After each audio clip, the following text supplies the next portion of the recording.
Hello,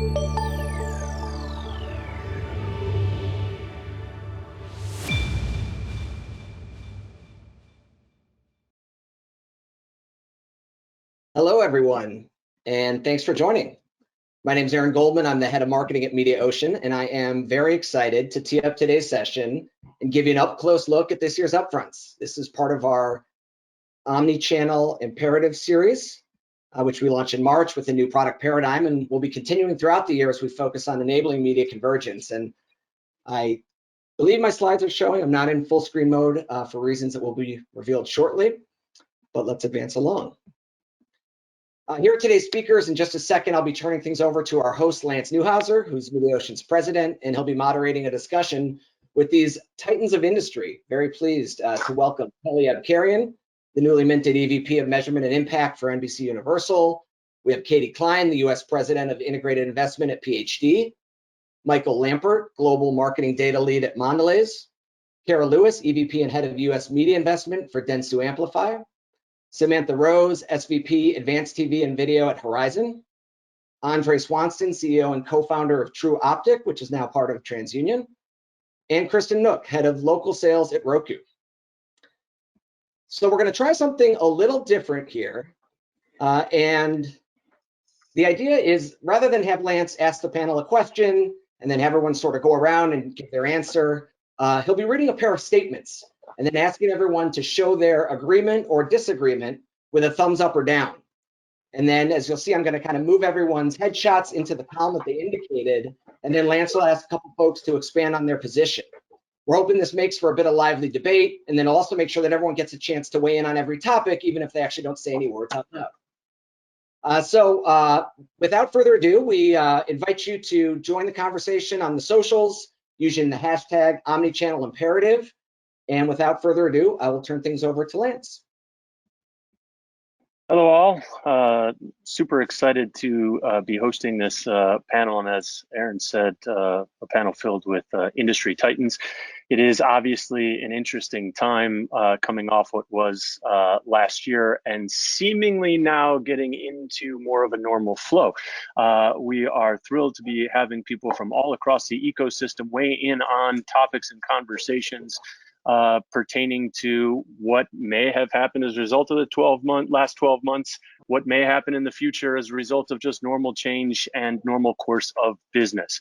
So let's jump in and start to see how this newly, to use Aaron's phrase, newly minted format will take us. All right, first two set of questions. We'll do one at a time, get your response, and then we will dig in and ask for clarification. First question. Linear TV is faring well in the upfronts. I'll go as I see people. Michael Lampert, thumbs up, thumbs down, thumbs up. Kristen, thumbs down. Katie, thumbs up. Andre. No point of reference for me on this one. Great. Samantha, thumbs up. Kara, up. And Kelly. Is that an up? I see a white piece of paper. Bummer, you can't. I like. Fun little It's a smiley face. Right. Okay. Nice. Look at you with the props. That's amazing. Way to bring inventiveness to this. Cool. Now let's do the second question, and then we'll hear some context. Ad budgets are flocking to streaming. Mr. Lampert, up again. Kristen, thumbs up. Katie, thumbs up. We're trending. Andre, thumbs up. Samantha, thumbs up. Kara. Did I go down? No. Thumbs up. Oh. And Kelly. We got a thumbs up again. That smiley face emoji. Sweet. So let's go right to you, Kristen. You're the only person who had thumbs down and then also thumbs up. Why don't you expand upon what you're seeing? Yeah, well, from where we're sitting at Roku, there continues to be a massive shift in viewing. Traditional television has lost about 39% of their rating points over the last 4 years and are just not great at reaching younger audiences at this point. The three major broadcast networks are now reaching a median age of 60 plus. And if we look at some numbers from last year, there was about a 21% decline in prime rating points, but costs increased about 13%. So, at a certain point, this is just not sustainable. Of course, when we look at what's happening within Roku's business overall, ad budgets are definitely flocking to streaming. We, struck upfront deals with the 6 major holding companies out there. We more than doubled year-over-year investment, and the trends are just continuing to shift in that direction to follow viewership and to follow the great data and technology that we have to offer the buying community. So that's really where sort of the thumbs down came on the linear side. The shifts are just apparent, and I think they're just going to continue. Thank you, Kristen. Katie, you are in a position that affords you the opportunity to see quite a bit of what's happening in the industry. You were double thumbs up. I'd love to hear your response to Kristen as well as your overall perspective. And does this mean that budgets in total are just larger than normal because both are faring well? What are you seeing? Yeah, I think, first, I don't disagree with anything that Kristen is saying, in terms of the linear, supply, linear ratings and what we're seeing in streaming. But I do think that, the statement, is it faring well in the upfronts? I think that it still has a place on a lot of clients' plans. I think, linear is still offering, even with ratings erosion, you are getting scale, you are getting brand safety, you are getting, measurement that many clients, are comfortable with. So I think really, kind of these two questions are not mutually exclusive. I think for every single client, it's going to come down to, what is the right diversification for that client. Continuing to look at consumption trends, continuing to look at audiences, and really kind of redefining a bit what that correct mix is between linear and streaming video. And I think those conversations and diversification is going to continue. I absolutely don't think that there's a one-size-fits-all approach. But I will say, in terms of the streaming, one of the things that I think is pretty well accepted at this point is that, it's premium content on the big TV screen. One of the things I say a lot is we talk a lot about the pipes and we talk a lot about, linear video versus digital video. But I think your average consumer is just thinking, I'm watching content that's premium to me and I'm watching it, in my, on a big TV screen. So I do think that idea of kind of premium content and what's premium to one viewer might be different to another, it certainly holds true. Okay. Kara, you seem to have agreed with Katie from a thumbs up perspective.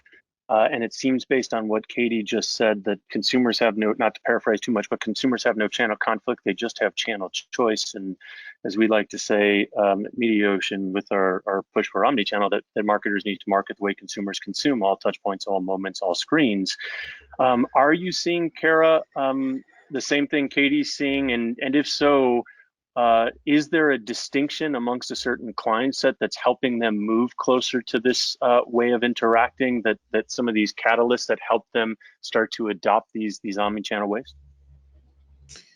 Yeah, I mean, I don't disagree with either Katie or Kristen. I think a few of the things that you asked about, and I think, the questions are a little subjective, right? Because like faring well is what? Like faring well in a world where the supply is down, 30 to 40%. Yes, right now probably over registered because they can't take as much money. So like faring well, yes, but like really in the end they're faring well because of the over registers and then coupled with the inflation that they're going to charge. I think that for the most part there's clients that are leading the charge. There's clients that have shifted out of linear and are flocking towards streaming. I think then there's other clients that haven't yet gotten there. in terms of making sure that they are maybe shifting the model in terms of percentage that goes.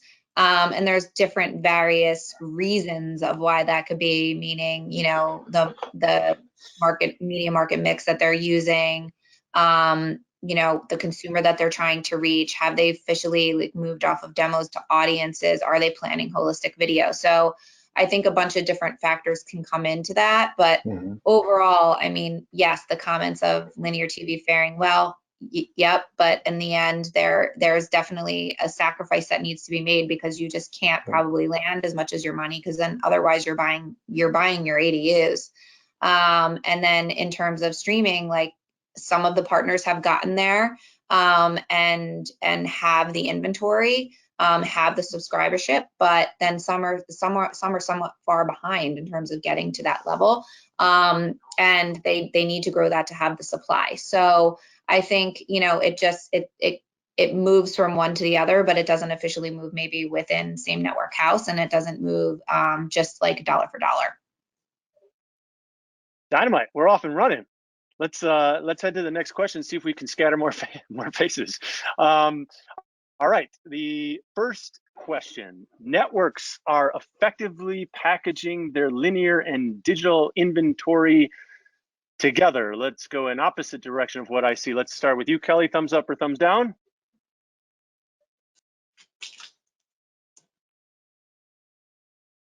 We have a thumbs up, right? Yes. All right, Kara. Thumbs down. Samantha. Thumbs down. Andre. Thumbs down. Katie. Thumbs down. Kristen. Thumbs down. Michael. Michael, there we go. Thumbs down. Cool. Let's go to the second question. We can effectively transact against advanced audiences and target demos beyond age and gender. Kelly. Thumbs up. Kara. Thumbs up. Samantha. Thumbs up. Andre. Thumbs up. Well, I love the juxtaposition that's happening right now. Katie. Thumbs up. Kristen. Thumbs up. Michael. Thumbs up. Ran the table on this one. All right, this is fun. Let's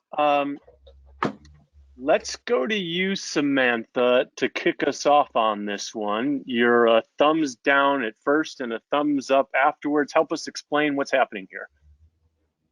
Yeah, I think there are some obviously partners that are better than others, but on the whole, if we look at how people are effectively packaging them together, I think linear and digital are really still kind of being purchased separately, and in many cases just being linked together for a combined delivery guarantee, which has really existed in some way or another for several years.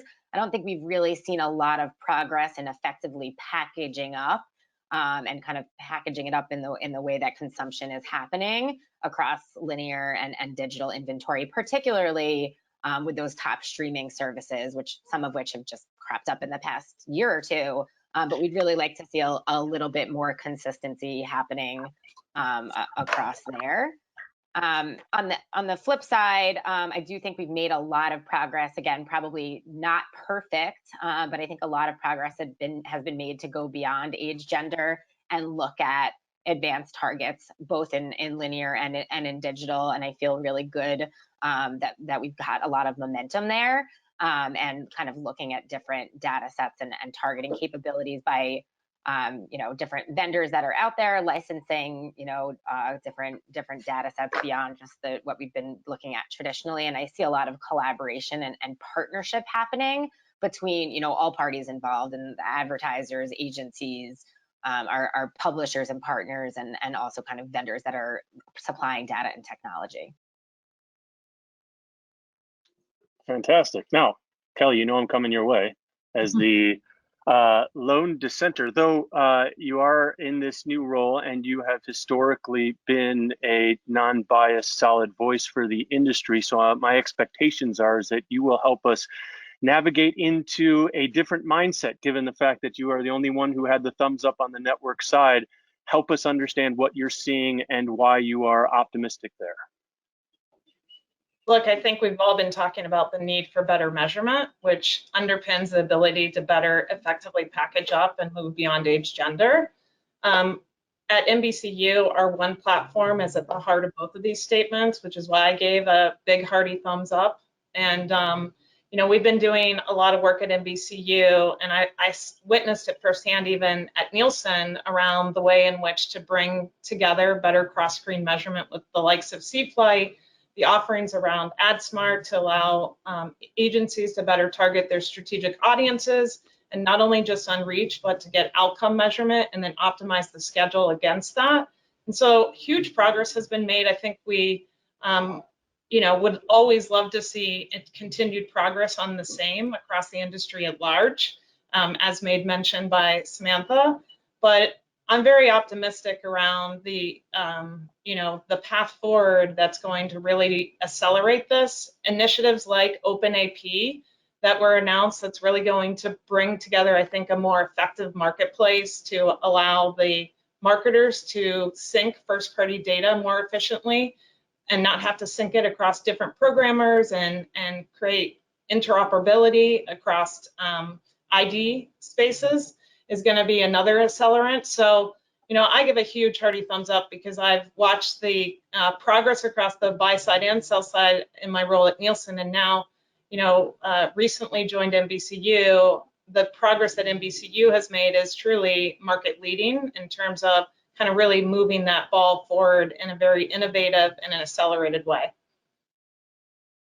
Yeah, I think it's Can worth you give the some call. context to Kelly? I thought you made like an excellent point, and I feel like I have to give some context to my thumbs down now, because else I feel like I'll get killed. I can't say back at the office, right? On the next internal Zoom, right?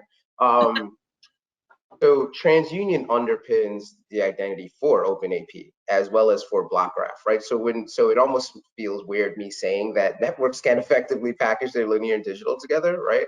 But I think it's more of a sense of, I think the underlying technology is there and there are major steps, I agree, that have been done.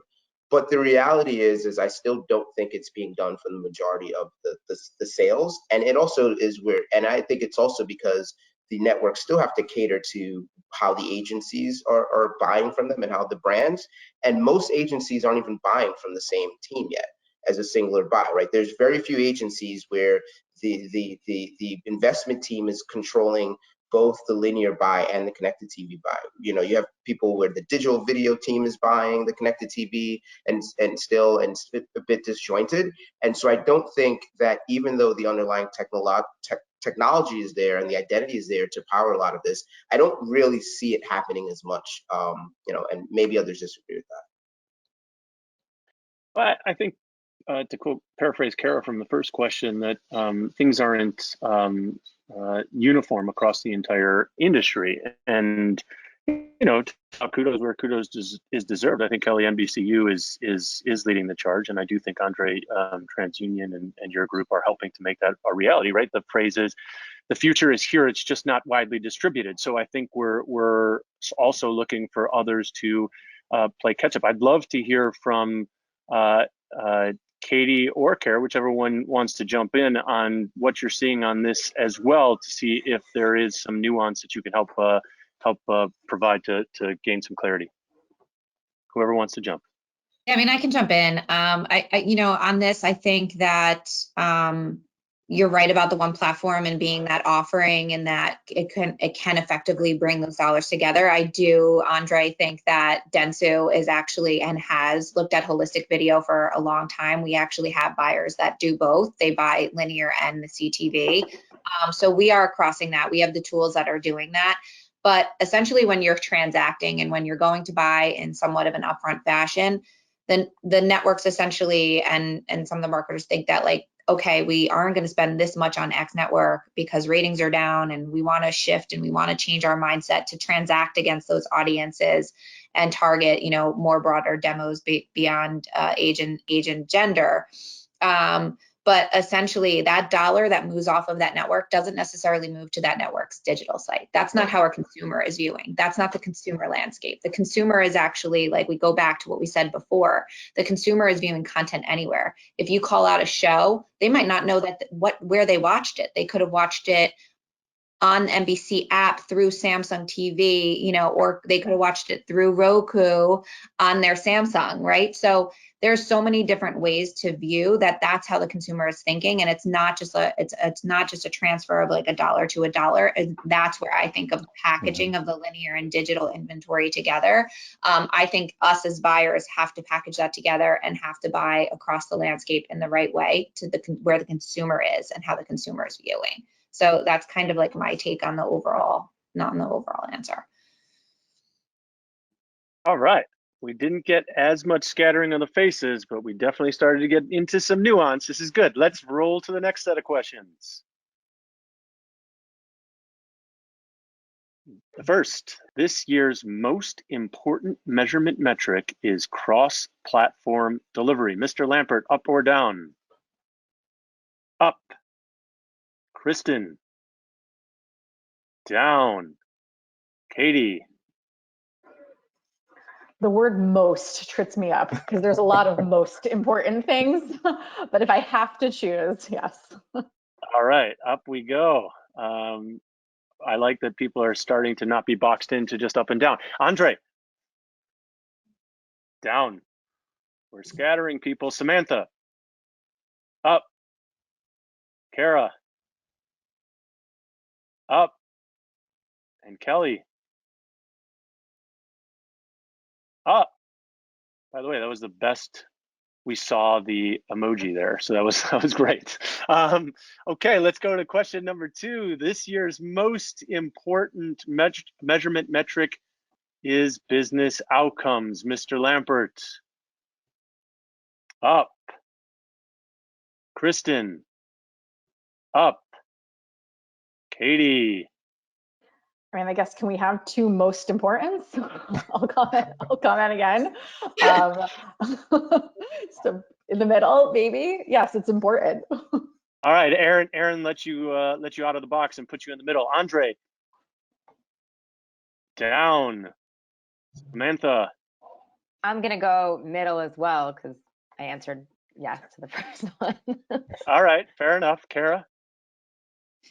I'm going to go down, and I mean, it's an important metric, but I don't think that enough movement's being moved there. All right, and Kelly? Up. All right, we got to go to the double up, and we're starting right with you, Michael. Help us make sense of what's happening here. You've got 2 most importance. You're seeing business outcomes, and you're seeing cross-platform delivery. Expound, please. Well, from the client point of view, I agree with everyone. We're putting the dollars where the dollars need to go based on the way the portfolio is being managed and the way the measurement is telling us where to go. We've certainly made the shift away from, buying specific programs and specific networks to buying specific audiences, and based on that, there has to be a measurement component to that allows for, cross-platform delivery to be measured.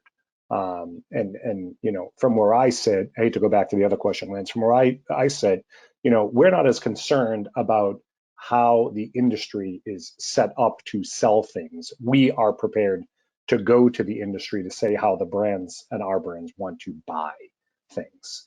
And as part of that, measurement and cross-platform delivery are super important because we have enough data that tells us how TV is doing versus the other channels, because we look at everything in a channel agnostic, MMM, ROI driven point of view. So, it's on either or for us. The outcomes are different for each brand.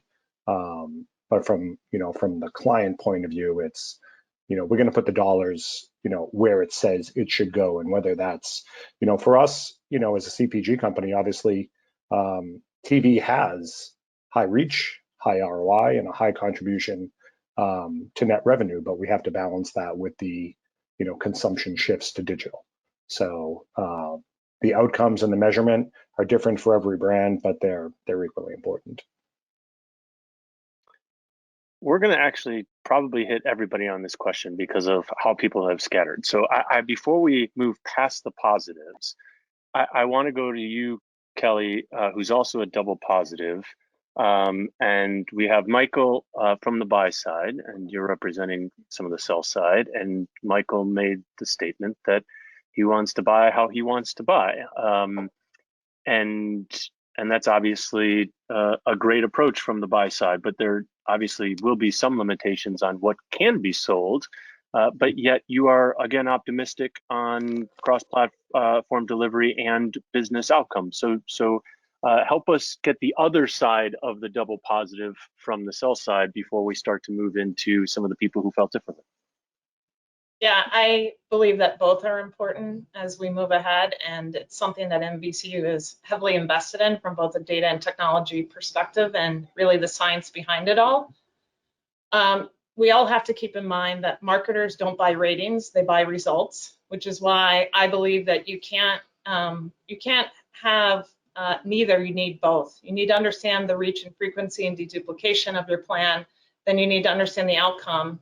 And where I think we have a ways to go, which is why I do think you have many folks kind of feeling like outcomes is not quite there.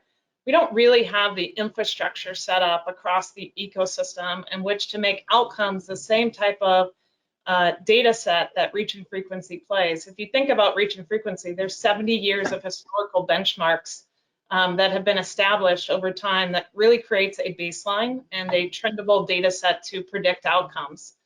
We also need to understand and ensure we understand how the whole funnel is being attributed. A lot of the bottom funnel is taking credit for the upper funnel, and there's real work to do in which to really ensure that the right understanding of multi-touch attribution is really realized and recognized. And, so for us, we're doing a lot of work in the outcome space. NBCU was one of the first to launch total investment, our total investment impact offering to the market for the auto category, which is taking other things than just media exposure into context of understanding the drivers of outcome.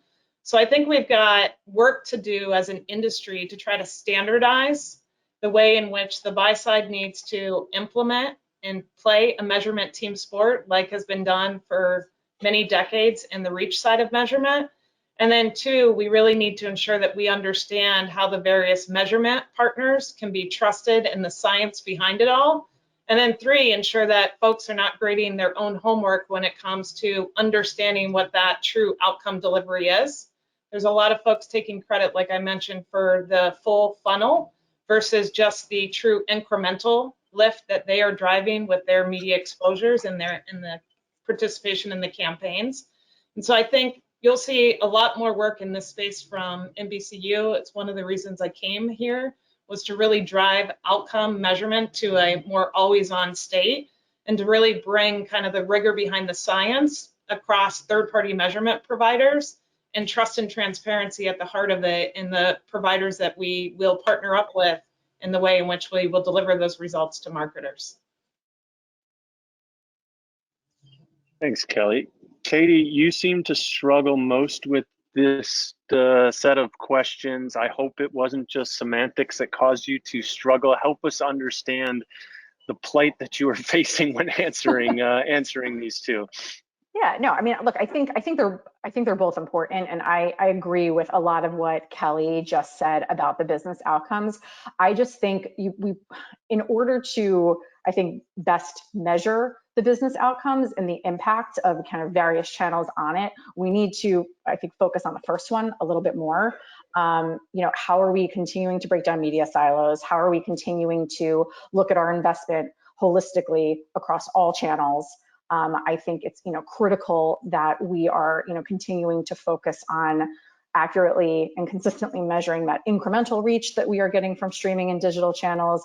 I think measuring, monitoring and measuring frequency across the channels, is going to continue to be very, very important. So I think that the top section is just a bit more of a baseline, if you will, that impacts so many other things. Again, not saying that business outcomes is not important, but again, I think that the top part is really what we need to focus on. Thanks, Katie. Samantha, you seem to also waver a little bit and struggle. You want to help us help us understand what you were thinking there? Yeah, it's kind of similar to what Katie was saying. I think ideally business outcomes would be a metric, this year that everybody could transact upon. But we're not there yet for a lot of the reasons Kelly had stated. So, I don't know that this year is the year that it's the most important metric, because we just don't have any consistency. And what does business outcomes mean? And it's not necessarily even the same for a category. It's obviously going to vary by client and campaign. Business outcomes can be brand health metrics. It can be sales lift. It can be location visits. What is the benchmark for a business outcome? We always want to drive business outcomes for our clients, but if we are working with a partner like an NBC, what is our benchmark of success? How are we going to guarantee against business outcomes? That's a much larger discussion as well. So I think, what Katie was saying is really where I was headed with it is, in order to kind of really move forward and drive progress in business outcome guarantee, the first most important thing is really understanding the audience across the board, and cross-platform delivery is part of that. And as we continue to see audiences shift out of linear and into these streaming and CTV environments, we have to get that right and get that baseline right before we kind of move forward and transact on something that we all think is an important metric. I have a quick follow-up just to put you on the predictive hot seat. If it's not this year, what year will it be? Well, I don't think we should use this year for anything, obviously, given everything that's going on. Obviously 2020 was, throw that out the window. So I don't know if I really feel that great about 2022 either, but we'd want to see a little bit more consistency. So maybe 2023 is the year. Throw it out there. We'll catch it. All right, now here's where I love to go, because we've got Kara, who is up, down. We've got Kristen, who is down, up, and then we've got Andre, who's down, down. So we're gonna go in that order and see what type of nuance we get from this. So Kara, on the up, down, tell us what you're thinking.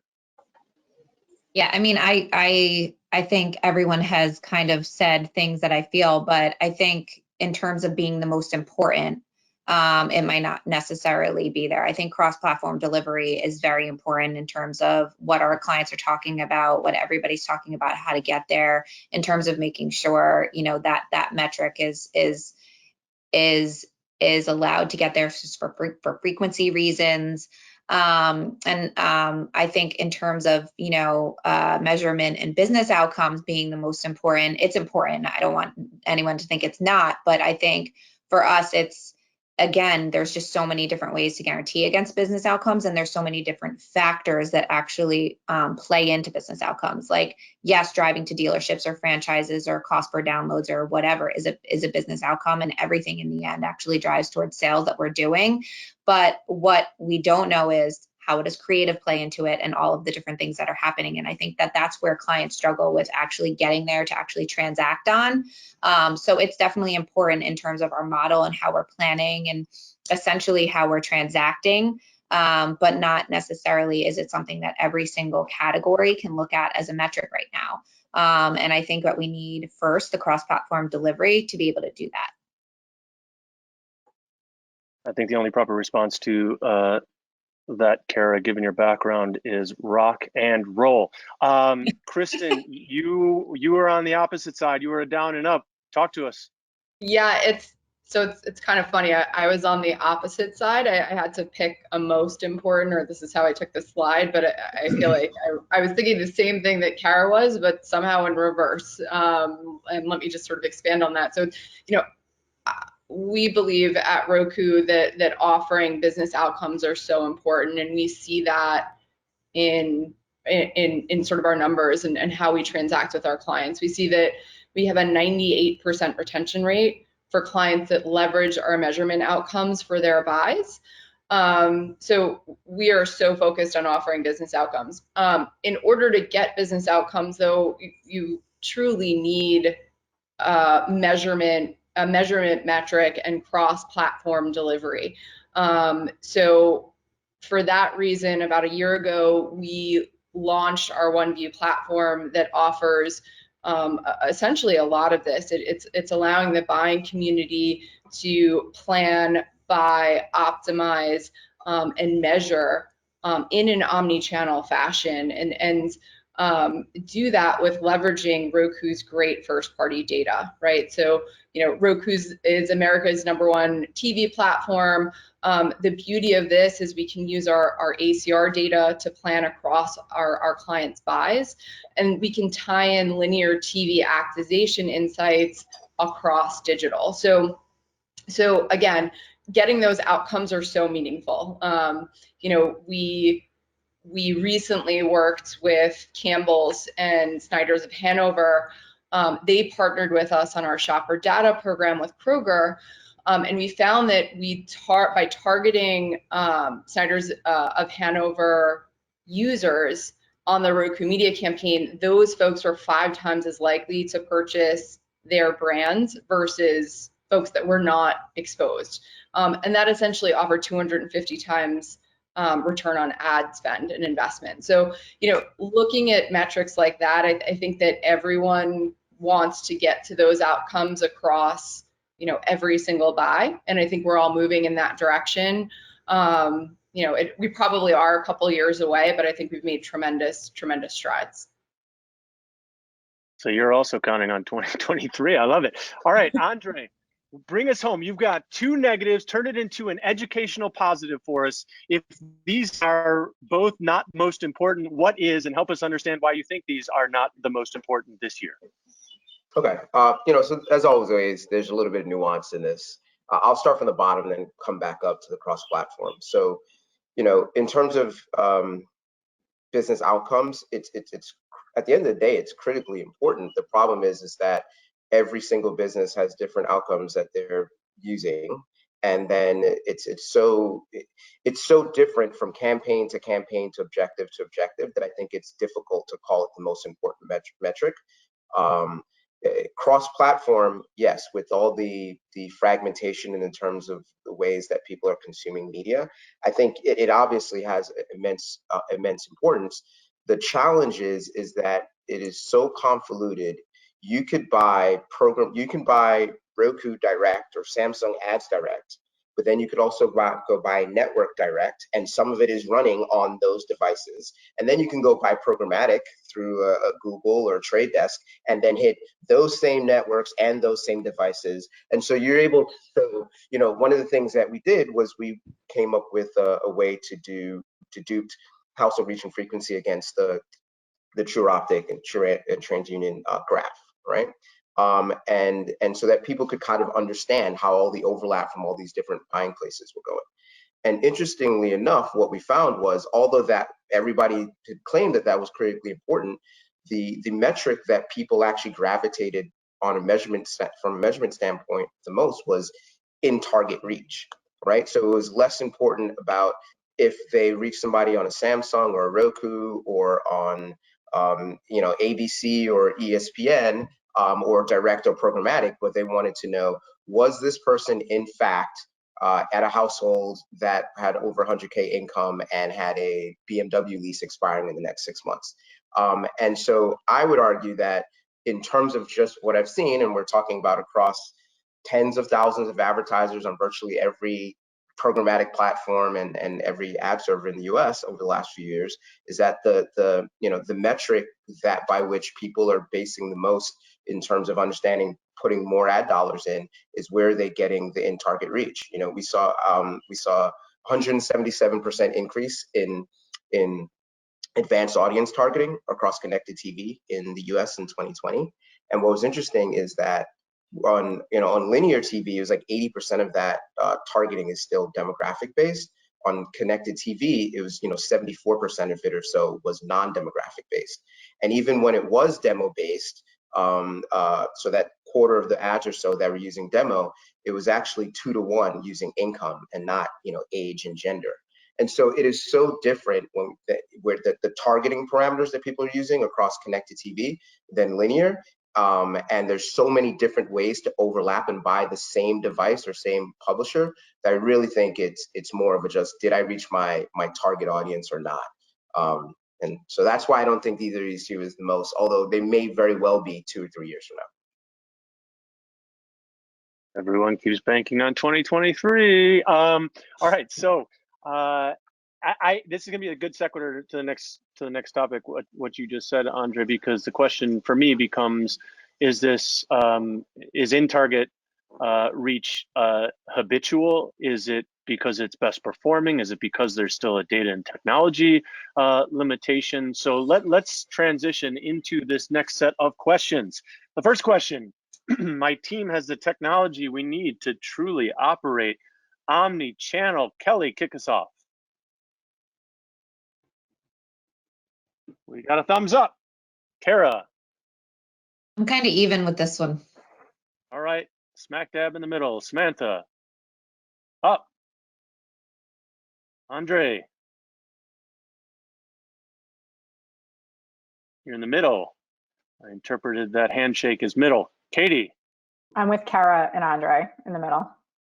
All right. Kristen. Up. And Michael Lampert.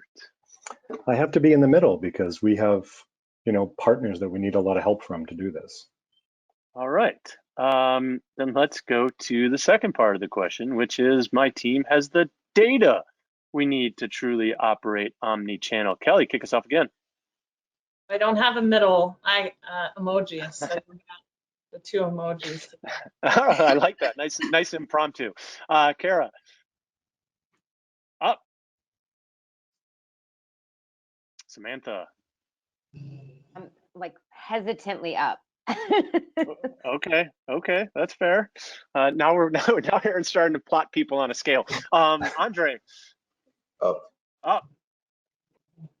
I like that. I like that. Like that hesitantly up. I like that. Right. Yeah. Put me You're there. also hesitantly up. Okay, cool. Kristen. Up. And Michael. I'll say up, Lance, but the word truly will is challenging, so I'll take a bit from Katie and push back on a word. Well, why don't we go right to you and you can expand upon why you are having some issues truly dedicating to the up. Well, in CPG, it's hard, Lance, because, we don't own a lot of our data. We have to get a lot of our data from where our products are being sold. So in order to maximize, omni-channel effectiveness, we have to have full omni-channel closed loop data, which in some places we do, and in some places we don't. We have the technology that allows us to get involved in closed loop measurement and cross-channel optimizations. But, we are, at Mondelez, we are driving as hard as we can to move into where we think, our sweet spot is, which is second-party retailer data. And that is an entire business ecosystem that is not fully evolved yet. And until it fully evolves, we won't be able to truly operate omni-channel. We can do a lot omni-channel from, digital exposure to in-store purchase, but, we want to get down to the most granular level of SKU level data and product level and store level data. So, we're a bit of ways from having all the data that we want. But we're set up from a technology point of view, we believe, to do the most complex omni-channel measurement that is necessary.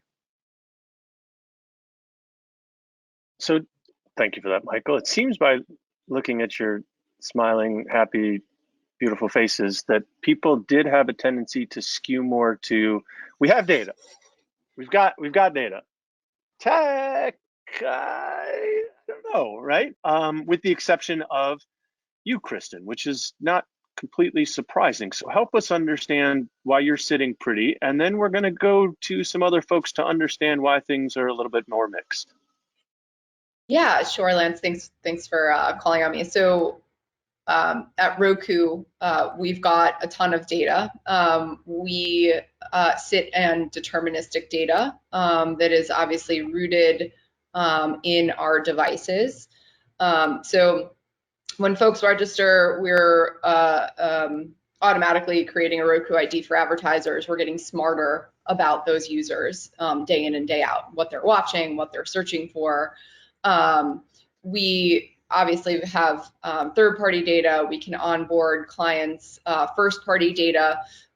We were the launch partner with Nielsen Digital Ad Ratings and OTT to just offer general age and gender years ago. So we're sort of like a Swiss Army knife out there where we can really transact in so many ways, and again, bring that unique Roku data to our advertisers. So if a client wants to, find sports enthusiasts, we can do that accurately with our ACR data. If they want to competitively conquest on their ads, we can absolutely do that. And then thinking about the technology, if we go back to our OneView platform that launched about a year ago, this is such a unique platform because we can layer in that great Roku first-party data into that platform. So when our buyers and our marketers and our advertisers are looking across the entire spectrum, they have an understanding of what's going on in linear, and they can tie those linear insights across their digital campaign. Because of that, we can offer holistic reach and frequency across their buy. So, between our deterministic data, between our ACR data, and just between the power of our OneView platform, I'm thumbs up all the way on this slide. This is Roku's sweet spot, and really everything that we're building towards, this year and into the future. Katie, what kind of tech are you missing? Because you got the data. What's going on in your world? Yeah, I mean, I think again, it's a close answer on both with them, which is I think like we're working on it and we're getting there. I think in terms of the tech, I think it's an industry focus, an industry issue. I think our focus is really building out the infrastructure that ensures privacy compliant planning and measurement. I will say, there's a lot of focus on this, and I, not to speak for some of the other investment folks on the call, but I would imagine that Karen and Samantha too have, brilliant people within their organizations that, they stay very connected to on this topic. So again, I think it's just a matter of kind of building out that infrastructure. And then on the data side, it's a similar answer. It's not fully complete. I think we're putting the pipes in place. The data that we're getting is more and more robust. But it's gonna, it's obviously gonna continue to be something that is built out and improves. Andre, I would be remiss if I didn't go to you on the big data question. What do you got, man? How are you helping us? Look, I think there's a couple ways to think about it on the data. There's still all the talk that we hear in the industry, most of the panels that I've participated in, everybody talks about first party data, right? The brand's data or the media company's data, which is critically important, and people are doing a better job every day of leveraging that. The reality though is the majority of audience targeting still across advanced media, both connected TV and streaming audio, still leverages third party data. And there's our potential concerns and challenges with that, right? The deprecation of cookies and maids and so forth. So I think everybody's moving to identifiers. I think the concern with everybody trying to tie the leveraging of data to IDs is, some of them rely only on registered users via email, right? Well, on the open web, that is like single-digit percentage. So then now you have to worry about contextual or modeling audiences.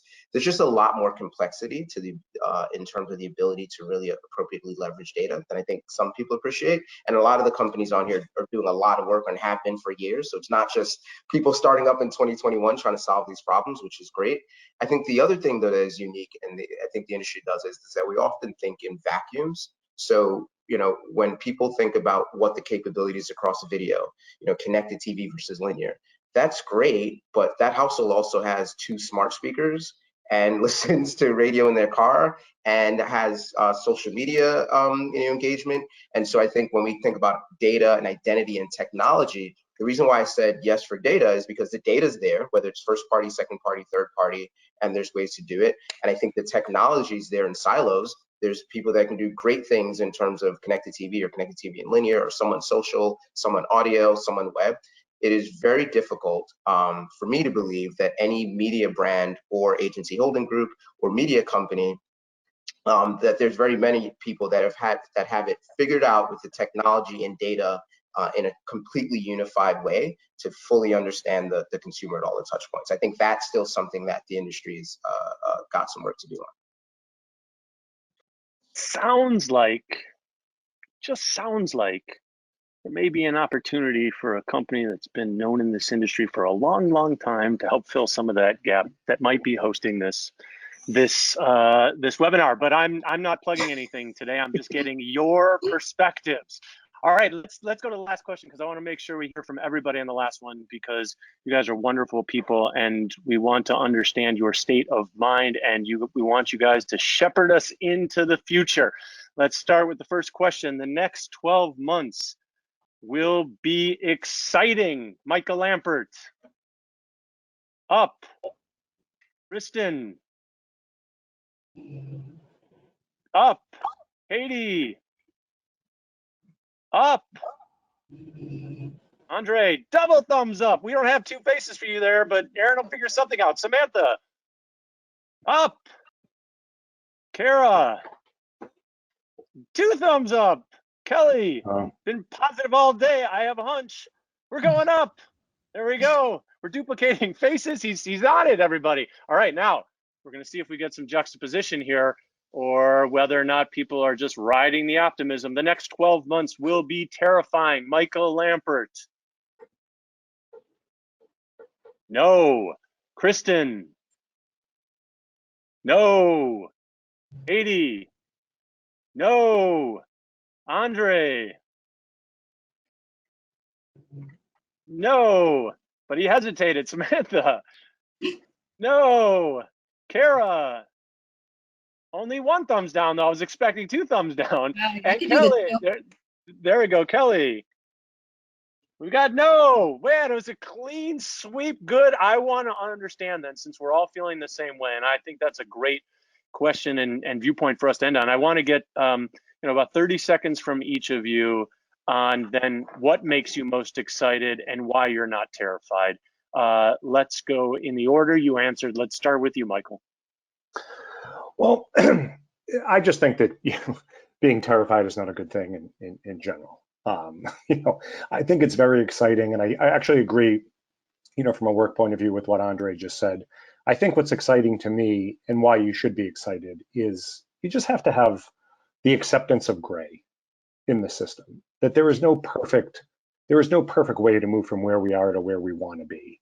And that if you've planned for all this complexity and you've been building infrastructure and very expensive, non-sexy things, there's a super amount to be excited about. We've been talking about the year of and following consumption, and I just feel super fortunate to be involved in a category and a brand that I believe is at the forefront of all of what we've been talking about today. And if you're willing to partner up with really smart people at the agency and super smart tech partners like we have, I think there's only excitement ahead, putting aside the societal part. But we're super excited about everything, and I just wanted to say thanks for including me in this today. I think it's been great. Don't thank me just yet, because as Michael knows, I've known him for a long time, and what I'm about to say comes with love. I think, given your hair color, the acceptance of gray seems awfully fitting. Wow. That's even for you, Lance. That's rough. That's rough. Michael and I worked next to each other for a long, long time. All right, Kristen, to you. That's rough.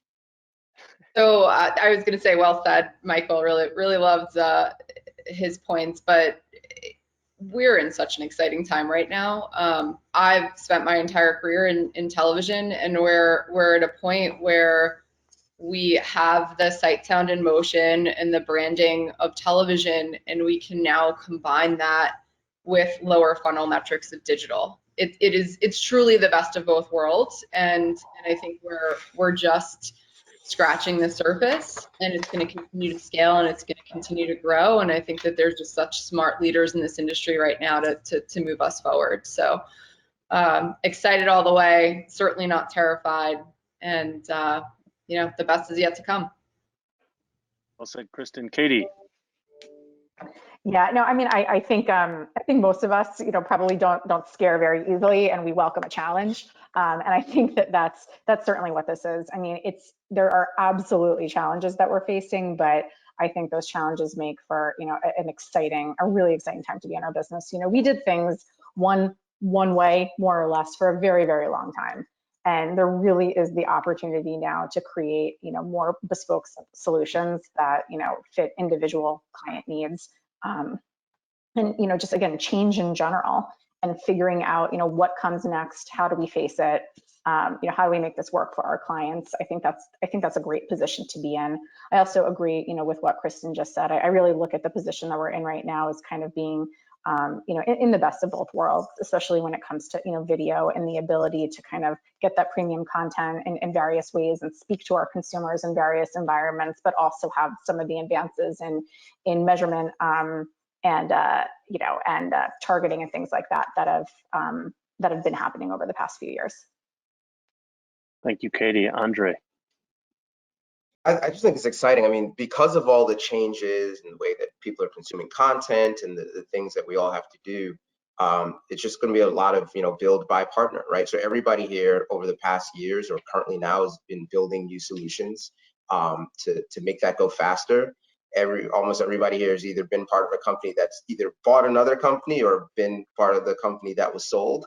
And then there's no one here in any way that I can imagine, it doesn't, not TransUnion or any of the big media companies or agencies, is going it alone. There's all types of partnerships and partnering with people. And so I think that's what makes it exciting. If we were all just kind of in our silos doing our own thing, it'd probably be pretty boring. So, it's pretty exciting. Thank you, Andre. Samantha. Well, first of all, I feel like we're all positive right now because it's going to be a short week and everybody's excited for a long weekend, but also because we're all just really excited about the momentum of the marketplace. And just like Andre was just saying, there's so much collaboration that's happening. But also, I think if we just look at one piece of it, which is just the shift out of TV and into CTV, I think it scared everybody for so long because originally that was just a shift out of ad-supported video on the whole. But I think that there's so many more options in streaming now, and also streaming services that are offering an ad tier at a lower cost for the consumer. I think that's going to open it up.